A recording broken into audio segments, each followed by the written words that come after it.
إن الحمد لله نحمده على آلائه كما نحمده على بلائه ونصلي ونسلم على خير أنبيائه محمد وآله ثم أما بعد. الإمام النسائي. Imam al-Nasa'i est né environ l'année 214. Imam al-Nasa'i, si on veut résumer son importance, on se dirige vers deux choses, vers son ouvrage sur le hadith et vers sa méthodologie dans la science du hadith. Lorsqu'on prend le livre de l'imam al-Nasa'i, As-Sunan, on va trouver une grande science. C'est pour ça que beaucoup de savants ils nous disent que le livre le plus important et authentique après le Bukhari et le Muslim, c'est celui de l'imam al-Nasa'i. Il était l'un des élèves de l'imam al-Bukhari. Il était le cheikh de l'imam Abu Ja'far al-Tahawi, le cheikh de l'imam al-Tabarani et le cheikh des grands savants de l'islam, de l'hadith et dans le fiqh. Et dans sa méthode de l'hadith, l'imam al-Nasa'i, c'est le savant le plus sévère dans la science de l'hadith. Le plus sévère dans la science de l'hadith sont divergences. Toute personne qui maîtrise la science de l'hadith va être d'accord. Et depuis toujours, les savants nous disent que les jugements de l'imam al-Nasa'i concernant les transmetteurs sont importants et sont trop sévères et les conditions de l'authenticité du hadith de l'imam al-Nasa'i sont plus strictes et sévères que celles de l'imam al-Bukhari et Muslim, les deux réunis ensemble. Il était très sévère dans la science de l'hadith. Et ça, ceci, c'est par amour de la sunna du prophète sallallahu alayhi wa sallam. Ce grand savant de l'islam qui ne nécessite pas, qui n'a pas besoin d'éloges ou bien de... C'est le savant de l'islam. On n'a pas des mots à dire concernant l'imam al-Nasa'i. L'imam al-Nasa'i, malheureusement, a été assassiné par des musulmans dans la mosquée. On adore Allah Ta'ala, on se prosterne, on essaye de gagner la satisfaction d'Allah Ta'ala. C'est ici on tue les savants de l'islam. L'imam al-Nasa'i nous raconte, il nous dit, quand je suis parti à Damas, j'ai vu l'égarement des gens au sujet de Ali ibn Abi Talib et Ahl al-Bayt. À Damas. Car à Damas, il y avait ce qu'on appelle un nawasib. Un nawasib, ceux qui ont fait un nasb. Un nasb, c'est mettre la chose. Qui ont mis la haine envers les descendants du prophète sallallahu alayhi wa sallam et même le prophète sallallahu alayhi wa sallam. Ça, un nawasib.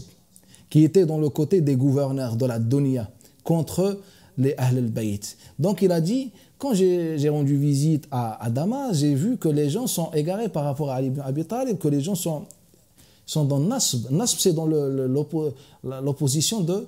C'est l'opposition de... Et l'opposé de Shia. Shia, qui ont un fanatisme, ils sont radicaux. Et de l'autre côté, le côté An-Nawasib. Et qui ne sont pas moins dangereux et moins graves que Shia. Ce sont les deux dans le même niveau, Nawasib et Shia. Donc il a dit, je suis retourné en Égypte et j'ai écrit mon livre à Al-Khasa'is. Ce livre, généralement, il est édité soit comme le dernier volume de Sunan al-Nasa'i, soit indépendant, c'est par rapport aux maisons d'édition.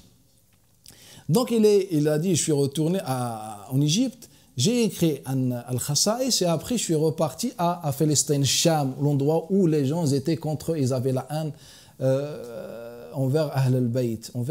Pas tous, mais la majorité, comme c'était suite à ce que les gouverneurs de Bani Umayya ont imposé. Donc il a dit, je suis parti à la ville de Ramla, à Palestine, la Palestine, à la ville de Ramla. Et dans la mosquée de Ramla, la grande mosquée de Ramla, il a dicté son livre Al-Khasa'is. C'est un livre important sur les mérites de Ali ibn Abi Talib. Il a récité son livre, il a dicté son livre Al-Khasa'is. Et quand il a fini, certains Hanbalites radicaux, fanatiques, sont venus le voir. Ils lui ont dit, et Muawiyah ibn Abi Sufyan, tu as écrit les mérites de Ali ibn Abi Talib, mais nous on veut les mérites de Muawiyah ibn Abi Sufyan. Nasa'i, il a dit bien son intention. Nasa'i, il a dit, c'est juste pour corriger la Ummah, pour réformer la Ummah, pour nettoyer la croyance musulmane de tout ce qui est nouveau. Mais eux, ils ont insisté. Mais Muawiyah, qala ma turidun, qu'est-ce que vous voulez? Vous voulez que je vous rapporte Allahumma la awla ashba' Allahu batna? Vous voulez que je vous rapporte le dua du prophète sallam sur Muawiyah ibn Abi Sufyan lorsque le prophète dit que Allah ne remplit jamais son ventre? C'est le hadith de Shu'bah d'après Abi Hamza al-Qassab, d'après Abdullah ibn Abbas qui est rapporté par Muslim. Il a dit, je voulais que je vous rapporte ceci. C'est-à-dire, je ne connais pas un hadith, je ne cherche pas une secte, je ne cherche pas à donner des loges aux chiites. Car certains, quand tu parles de Ali ibn Abi Talib, ils disent que tu es chiite. Le savant de l'islam cherche la vérité. Le savant de l'islam, il est au-dessus de toute chose. Il est neutre, il cherche la vérité. Pour lui, la vérité, c'était corriger la Ummah. Ils étaient contre Ali ibn Abi Talib et le hadith et l'islam disent le contraire, donc je dois transmettre ça. Ce n'est pas un sujet personnel, Ali et Muawiyah ibn Abi Sufyan. Chaque personne est morte maintenant. C'est Allah Ta'ala qui décide au final. Donc le sujet n'est pas personnel. Le sujet, c'est le haqq. Et si vous remarquez avec moi, à chaque fois, un savant de l'islam parle de la vérité, on l'accuse de Shia ou bien on l'accuse de Rafidi. Comme Muhammad ibn Jarir al-Tabari, comme il rapporte Ibn Maskawayh dans Tajarib al-Umam. Il a dit la première accusation de certains Hanbalites fanatiques sur Muhammad ibn Jarir al-Tabari qu'il était Rafidi. Et par Allah Ta'ala, il continue Ibn Maskawayh en rapportant, et par Allah Ta'ala, si tu leur demandes quel est le sens de Rafidi ou bien le chiisme, ils ne vont pas te répondre. C'est comme ça les savants de l'islam. Quand on parle d'une chose, on l'accuse, il était mu'tazilite, il était chiite. C'est ce qu'a les accusations maigres. On ne cherche pas la vérité. L'imam al-Nasa'i, c'est un grand mujahid de l'islam. Il leur a dit, il n'y a pas de hadith sur Muawiyah ibn Abi Sufyan. Moi, je cherche la vérité. Ça m'intéresse ni Ali ibn Abi Talib, ni Muawiyah ibn Abi Sufyan. Moi, c'est la vérité. Je n'ai pas une position particulière contre Ali ou contre Muawiyah. C'est ça ce qu'on cherche. C'est ça ce que le musulman doit chercher. Il leur a dit, je cherche que la vérité. Qu'est-ce que vous voulez? Vous voulez que je mens? Ou bien je vous rapporte le seul unique hadith dans le sujet? Le seul unique hadith dans le sujet, c'est le hadith où le prophète fait dua sur Muawiyah ibn Abi Sufyan. Car dans le hadith que j'ai rapporté avec sa chaîne de transmission, Abdullah ibn Abbas, il dit que le prophète m'a envoyé pour convoquer Muawiyah ibn Abi Sufyan, mais il était en train de manger. Je suis revenu, je dis à Rasulallah, il est en train de manger.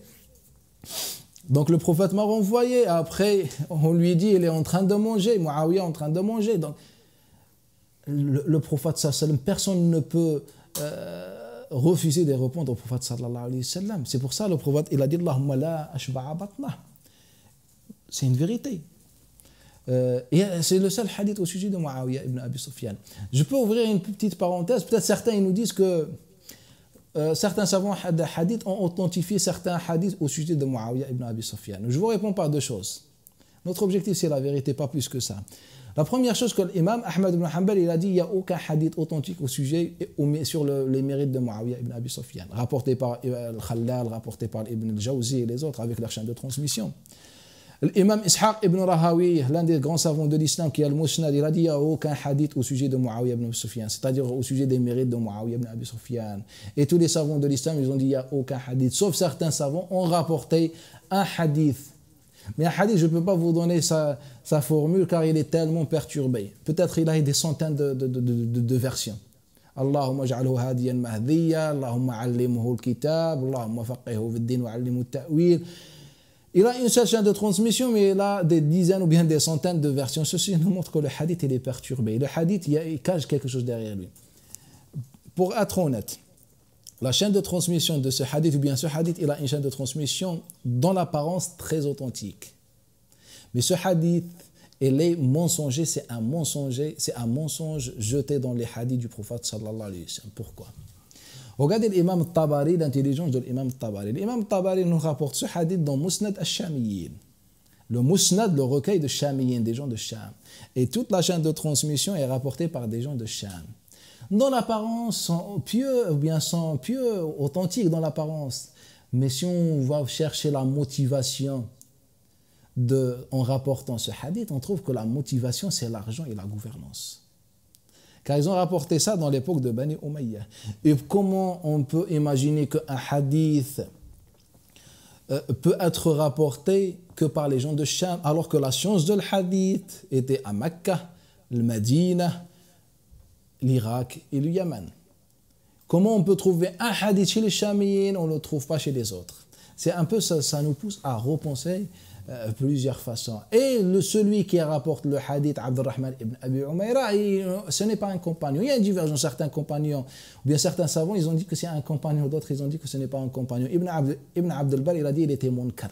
il n'est pas compagnon. Il était un allié ou bien un policier de Bani Umayya. Et toute la chaîne de transmission rapportée par les proches de Bani Umayya. Les proches de Bani Umayya. Donc ce hadith, c'est juste en ouvrant les yeux, on se rend compte que c'est un mensonge. Notre sujet, ce n'est pas Muawiyah. Notre sujet, c'est cette vérité annoncée et cette vérité dévoilée par l'imam al-Nasa'i. Il leur a dit, je ne connais aucun hadith, je connais le seul hadith au sujet de Muawiyah où il y a le dua contre Muawiyah. Donc, qu'est-ce que vous voulez? Et là, les gens, dans la mosquée, on adore Allah Ta'ala, on se dirige vers la Qibla, on cherche d'être proche d'Allah Ta'ala. Là, on va tuer l'un des savants de l'islam. Et là, les coups, ils commencent à recevoir les coups. Et quand les gens, ils étaient sûrs que c'est bon, c'est la fin de sa vie, ils l'ont laissé par terre dans la mosquée où on adore Allah Ta'ala. Et puis, il demande à certains de ses élèves, l'imam Nasa'i, prenez-moi comme ça, je meurs à Mecca. Et ils l'ont pris de cette façon, allongé. Et dès qu'ils sont arrivés à Mecca, il est mort. Allah Ta'ala a pris son âme. An-Nasa'i, on parle de Nasa'i rapporté par An-Nasa'i radiyallahu anhu An-Nasa'i. Mais An-Nasa'i, il a sacrifié sa vie pour la vérité. Il a sacrifié sa vie pour la vérité. C'est ça le devoir d'un savant musulman. C'est dire la vérité, peu importe les conséquences. Même si les gens, ils vont utiliser des accusations, ils vont dire que chiite ou mu'tazilite ou kafir ou égard, ils vont dire, ils sont libres. C'est Allah Ta'ala qui jugera plus tard, mais il faut dire la vérité. Et l'arbre de l'islam a été arrosé par le sacrifice et le sang des savants de l'islam, comme l'imam An-Nasa'i radiyallahu anhu. أقول هذا الكلام واستغفر الله لي ولكم فاستغفروه.